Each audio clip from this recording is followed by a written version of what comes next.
Hello everyone, मैं प्रियंका स्वागत करती हूँ आप सभी का फिर से एक नए वीडियो में।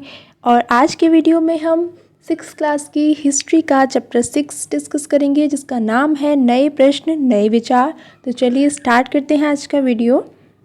तो देखिए इस चैप्टर में क्या है इम्पॉर्टेंट पॉइंट। सबसे पहले है बुद्ध की कहानी, यानी कि हम महात्मा बुद्ध की कहानी को इस चैप्टर में सबसे पहले पढ़ने वाले हैं। तो देखिए बुद्ध जो थे वो बौद्ध धर्म के संस्थापक थे, हम सभी जानते हैं। और उनका बचपन का नाम क्या था? सिद्धार्थ। और उन्हें गौतम के नाम से भी जाना जाता है। देखिए महात्मा बुद्ध तो उनका नाम बाद में पड़ा, जब उन्हें ज्ञान की प्राप्ति हो गई। उससे पहले उन्हें सिद्धार्थ नाम से जाना जाता था और उन्हें गौतम के नाम से भी जाना जाता था। उनका जो जन्म है वो 2500 वर्ष पहले हुआ था। और ये वो समय था जब लोगों के जीवन में तेज़ी से परिवर्तन हो रहे थे, यानी कि इस समय महाजनपदों का विकास हो रहा था और कुछ नए नगर भी सामने आ रहे थे और गांव के जीवन में भी बदलाव हमें देखने को मिल रहा था। तो देखिए उस समय बहुत से लोग ऐसे थे जो इन परिवर्तनों को समझने का प्रयास कर रहे थे कि ये परिवर्तन क्यों हो रहे हैं, और साथ ही वो जीवन के सच्चे अर्थ को भी जानना चाह रहे थे कि जीवन का आखिर अर्थ क्या है, किस लिए मनुष्य को ये जीवन मिला है। अब देखिए जो महात्मा बुद्ध थे वो क्षत्रिय थे और शाक्य नामक एक छोटे से गण से संबंधित थे। देखिए इम्पोर्टेंट पॉइंट है, पूछा जाता है कि बुद्ध किस गण से संबंधित थे या किस गण से संबंध रखते थे, तो आपका आंसर हो जाएगा शाक्य गण से संबंधित थे। कौन? बुद्ध। अब देखिए उन्होंने युवावस्था में ही ज्ञान की खोज के लिए घर के सुखों को छोड़ दिया और अनेक वर्षों तक क्या था, वो भ्रमण करते रहे, यानी कि इधर से उधर घूमते रहे, अन्य विचारकों से मिलकर चर्चा करते रहे। और अंत में उन्होंने क्या किया कि ज्ञान प्राप्ति के लिए स्वयं ही रास्ता ढूंढने का निश्चय किया। और उन्होंने बोध गया, जो कि कहाँ है? वर्तमान बिहार में है, एक पीपल के नीचे कई दिनों तक तपस्या की और वहीं उन्हें ज्ञान प्राप्त हुआ। तो अगर आपसे पूछे कि बुद्ध को ज्ञान की प्राप्ति कहाँ हुई, तो बोध गया में हुई थी। कहाँ? एक पीपल के वृक्ष के नीचे। और इसके बाद से वे बुद्ध के रूप में जाने गए। इससे पहले उनका नाम क्या था?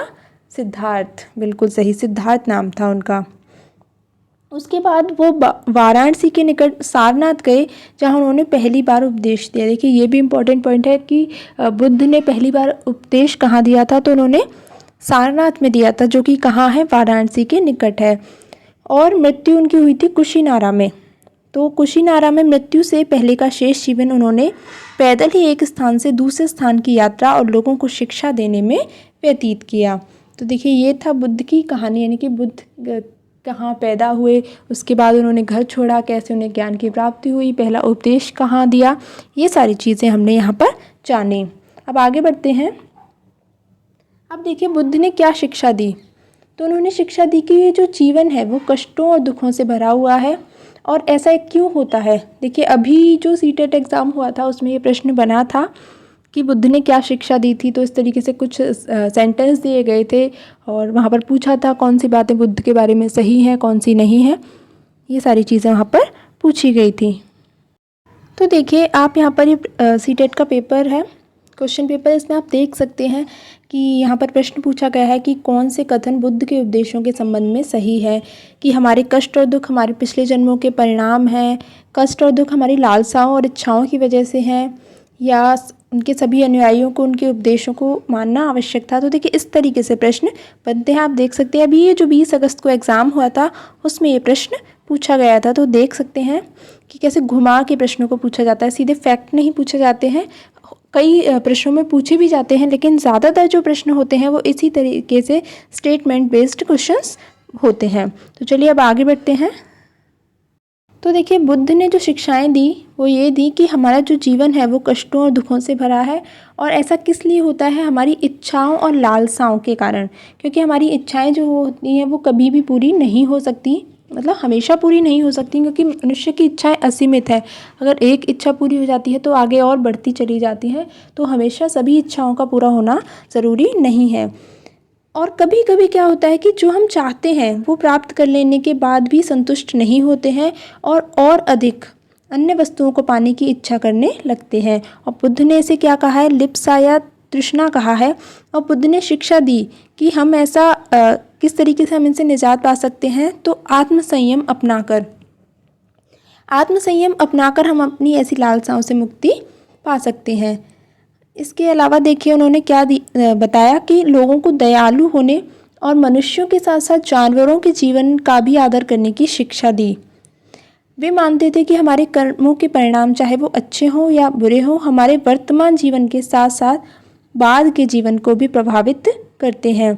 और बुद्ध ने अपनी जो शिक्षाएं दी थी वो प्राकृत भाषा में दी। इम्पॉर्टेंट पॉइंट है, याद रखिएगा। और प्राकृत भाषा क्या थी? जो उस समय आम लोगों के बोलचाल की जो भाषा होती थी उसे प्राकृत भाषा कहा जाता था। अब आगे देखिए, ये एक पिक्चर दी हुई है, तो ये है, इस इमारत को स्तूप के नाम से जाना जाता है। तो देखिए स्तूप क्या है? यहीं पर बुद्ध ने अपना सर्वप्रथम उपदेश दिया था। कहाँ दिया था? सारनाथ के स्तूप में, ठीक है। और यानी कि बुद्ध ने सारनाथ में अपना सबसे पहले उपदेश दिया था, तो उसी की स्मृति में यानी कि उसी की याद में ये जो स्तूप है इसका निर्माण कराया गया। अब देखिए बुद्ध ने ये भी कहा कि लोग किसी शिक्षा को केवल इसलिए नहीं स्वीकार करें कि उनका उपदेश है, बल्कि उसे अपने विवेक से भी देखें, ठीक है। यानी कि उन्होंने तर्क करने के लिए भी लोगों को प्रेरित किया। ये नहीं कहा कि सिर्फ मैं उपदेश दे रहा हूँ इसलिए तुम लोग मेरी बातों को मान लो। आगे बढ़ते हैं। यहाँ है एक कहानी किस्सा गौतमी की। देखिए क्या है इसमें कि बुद्ध के विषय में ही ये कहानी कि एक बार क्या हुआ, एक स्त्री थी जिसका नाम था किस्सा गौतमी। इसका पुत्र मर गया और वो इतनी दुखी हुई कि अपने बच्चे को गोद में लिए नगर की सड़कों पर घूम घूम कर लोगों से प्रार्थना करने लगी कि कोई उसके पुत्र को जीवित कर दे। तो एक व्यक्ति उसे बुद्ध के पास ले गया। बुद्ध ने कहा कि मुझे एक मुट्ठी सरसों के बीज लाकर दो, मैं तुम्हारे पुत्र को जीवित कर दूंगा। तो वो बहुत खुश हुई, पर जैसे ही वह बीज लाने के लिए जाने लगी, बुद्ध ने उसे रोका और कहा कि ये जो बीज है किसी एक ऐसे घर से मांग कर लाओ जहाँ किसी की मृत्यु न हुई हो। तो वो एक दरवाजे से दूसरे दरवाजे गई, लेकिन जहाँ भी गई उसने पाया कि हर घर में किसी न किसी के पिता, माता, बहन, भाई, पति, पत्नी, बच्चे, चाचा, चाची, दादा, दादी की मृत्यु हुई थी। तो इसके माध्यम से जो बुद्ध थे वो उसको शिक्षा देने का प्रयास कर रहे थे कि ऐसा कोई भी घर नहीं है जहाँ किसी की मृत्यु ना हुई हो, अर्थात इस संसार में जो भी आया है उसे एक ना एक दिन जाना ही है, यानी कि प्रत्येक व्यक्ति की मृत्यु निश्चित है। अब देखिए बात करते हैं उपनिषदों के बारे में। तो इसी समय बहुत से दूसरे अन्य चिंतक भी दार्शनिक प्रश्नों का उत्तर ढूंढने का प्रयास कर रहे थे। तो उनमें से जो कुछ ऐसे थे जो मृत्यु के बाद के जीवन के बारे में जानना चाहते थे और कुछ यज्ञों की उपयोगिता के बारे में जानने को उत्सुक थे। तो अधिकांश का मानना था कि इस विश्व में कुछ तो ऐसा है जो स्थायी है और जो मृत्यु के बाद भी रहता है, और उन्होंने इसका वर्णन आत्मा तथा ब्रह्म अथवा सार्वभौम आत्मा के रूप में किया है। वे मानते थे कि अंततः आत्मा और ब्रह्म एक ही है, यानी कि मृत्यु के बाद जो बचता है वो क्या होती है, आत्मा या ब्रह्म। और आत्मा और ब्रह्म को उन्होंने एक ही नाम दिया। अब देखिए ऐसे कई विचारों का जो संकलन है वो उपनिषदों में हुआ।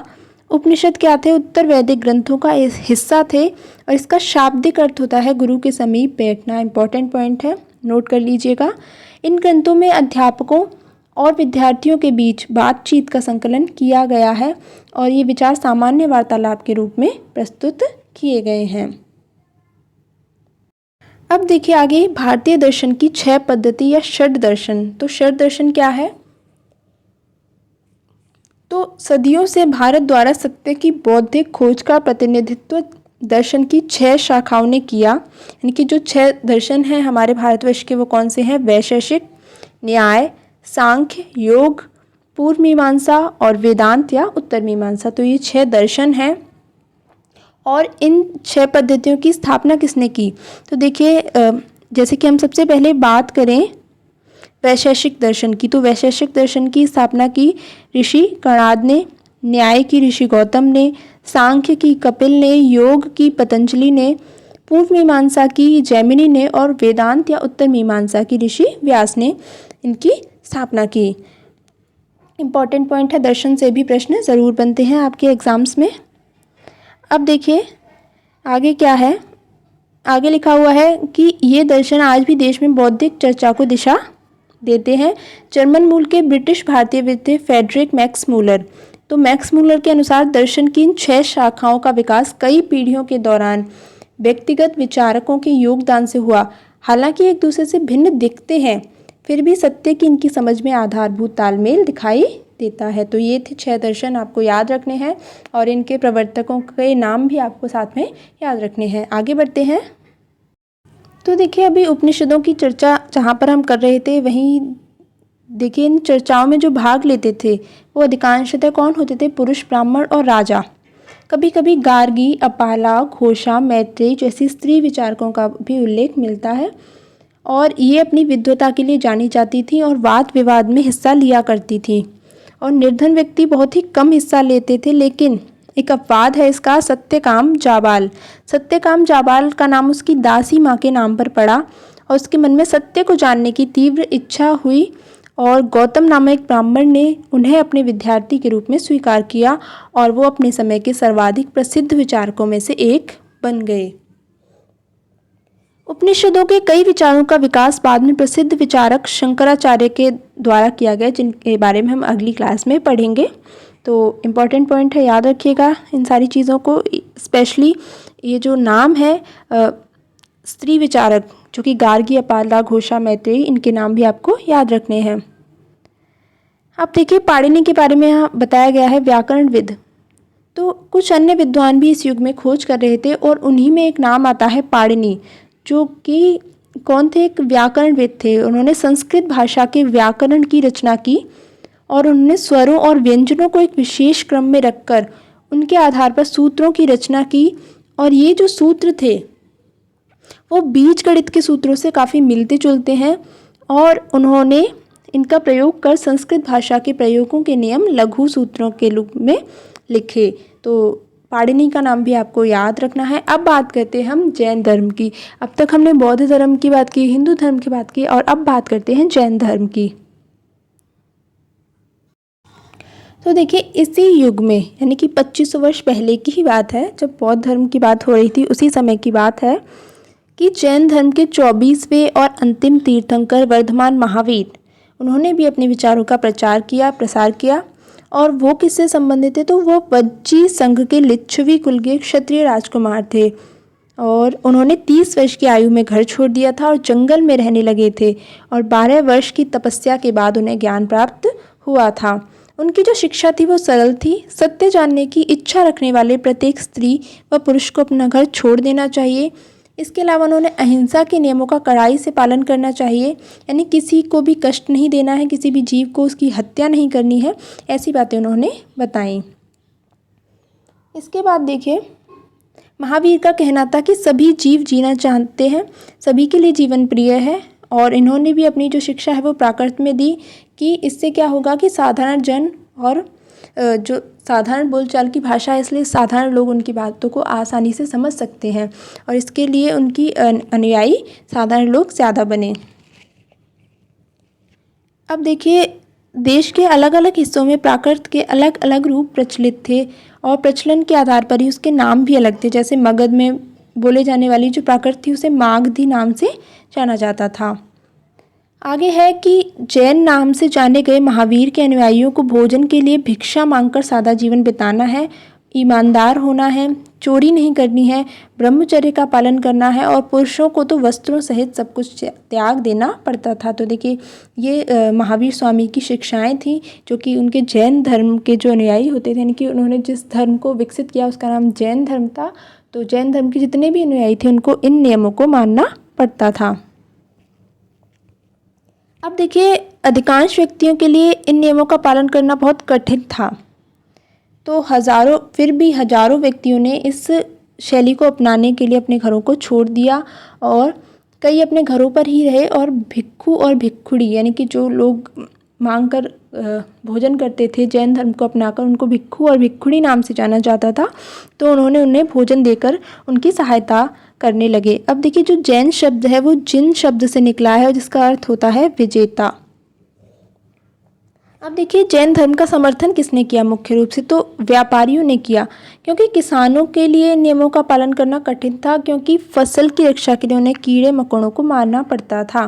बाद की सदियों में जैन धर्म उत्तर भारत के कई हिस्सों के साथ गुजरात, तमिलनाडु और कर्नाटक में भी फैल गया। महावीर और उनके अनुयायियों की शिक्षाएं कई शताब्दियों तक मौखिक रूप में रहीं, लेकिन वर्तमान में उपलब्ध जैन धर्म की जो शिक्षाएं हैं वो 1500 वर्ष पहले गुजरात में वल्लभी नामक स्थान पर लिखी गई। इम्पॉर्टेंट पॉइंट है, आपको याद रखना है। अब देखिए संघ के विषय में पढ़ते हैं कि महावीर और बुद्ध दोनों का मानना था कि घर का त्याग करने पर ही सच्चे ज्ञान की प्राप्ति हो सकती है, और ऐसे लोगों के लिए उन्होंने संघ नामक संगठन बनाया, जहाँ पर क्या होता था, जो लोग घर त्याग करते थे वो एक साथ रह सकते थे।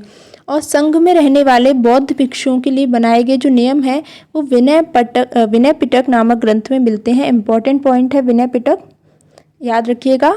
और संघ में पुरुषों और स्त्रियों के रहने की अलग अलग व्यवस्था थी। संघ में सभी व्यक्ति प्रवेश ले सकते थे, लेकिन बच्चों को अपने माता पिता से, दासों को अपने स्वामी से, और राजा के यहाँ काम करने वालों को राजा से, और कर्जदारों को अपने देनदारों से अनुमति लेनी होती थी, और स्त्री को अपने पति से अनुमति लेनी होती थी। इसके अलावा देखिए संघ में जो स्त्री पुरुष होते थे वो बहुत सादा जीवन जीते थे। वे अपना अधिकांश समय ध्यान में बिताते थे और शहरों और गांवों में जाकर भिक्षा मांगते थे। इसीलिए उन्हें भिक्खु और भिक्खुड़ी यानी कि साधु के लिए प्राकृत शब्द होता है, ये प्रयोग किया गया है यहाँ पर। वे आम लोगों को शिक्षा भी देते थे और एक दूसरे की सहायता भी करते थे, और किसी प्रकार की आपसी लड़ाई का निपटारा वे बैठक करके कर लिया करते थे। अब प्रवेश लेने वालों में ब्राह्मण, क्षत्रिय, व्यापारी, मजदूर, नाई, गणिकाएँ और दास शामिल थे, और कुछ ने बुद्ध की शिक्षाओं के विषय में लिखा और कुछ ने कविताओं की भी रचना की। तो ये था जैन धर्म के बारे में। अब आगे बात करते हैं क्या है विहार। तो देखिए विहार क्या है, तो जो जैन और बौद्ध भिक्षु होते थे वो एक स्थान से दूसरे स्थान पर घूमते हुए रहते थे, लेकिन जब वर्षा ऋतु आती थी तो ये काम जो है वो कठिन हो जाता था, तो उस समय वो एक स्थान पर ही रुकते थे, और ऐसे समय में वे अपने अनुयायियों के द्वारा बनवाए गए उद्यानों में, अस्थायी निवासों में या पहाड़ी क्षेत्रों में की जो प्राकृतिक गुफाएं होती हैं उनमें रहते थे।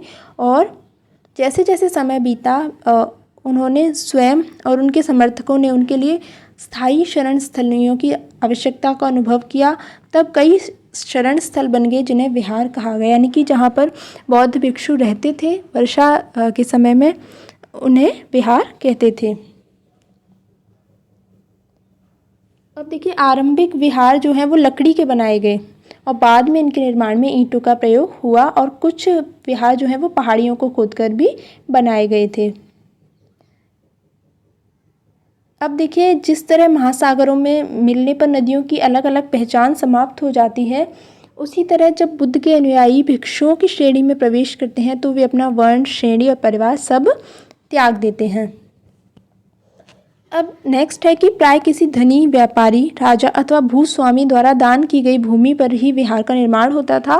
स्थानीय व्यक्ति भिक्षु भिक्षुणियों के लिए भोजन, वस्त्र, दवाइयाँ लेकर आते थे, और इसके बदले में ये इन लोगों को शिक्षा देते थे। और आने वाले समय में बौद्ध धर्म उपमहाद्वीप के विभिन्न हिस्सों के साथ साथ बाहरी क्षेत्रों में भी फैल गया। इसी समय क्या हुआ, बौद्ध धर्म की एक नई धारा महायान का विकास हुआ।